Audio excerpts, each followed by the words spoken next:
Contrails are the wispy condensation lines from airplanes zigzagging across our skies. They may look harmless, but it turns out they're warming our planet. In the breakdown tonight, national environmental correspondent David Schechter has a potentially easy solution on the horizon. Ever look up at the sky on a clear, sunny day and see a thin, white, feathery line? That is a condensation trail, or a contrail.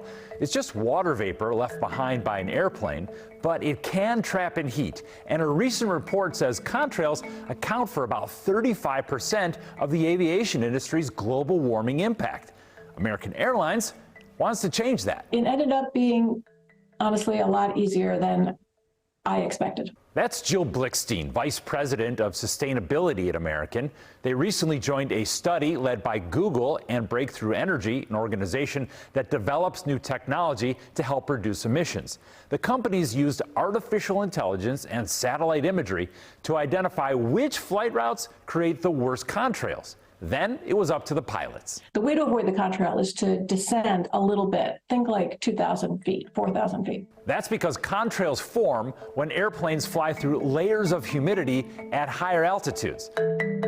Over 6 months, during 70 test flights, pilots used the data to make minor flight adjustments, just like they do for turbulence, and that produced fewer contrails. This sounds really simple, but it couldn't have been. I would say it's actually leaning into what we're really good at. We do a lot of flight planning all the time. This is just one more thing you're adding in. When a flight descends to avoid making a contrail, it burns 2% extra fuel. So that's a trade-off. But since only 15% of flights are actually causing the problem, Google estimates across an airline's entire fleet, we're only talking about 0.3% more fuel in exchange for eliminating heat-trapping contrails.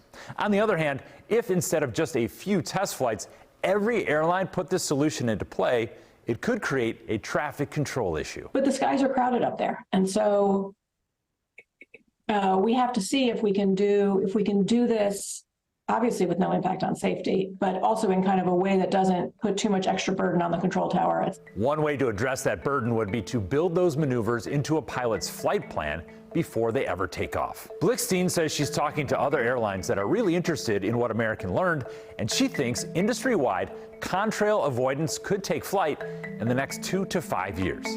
I'm David Schechter reporting.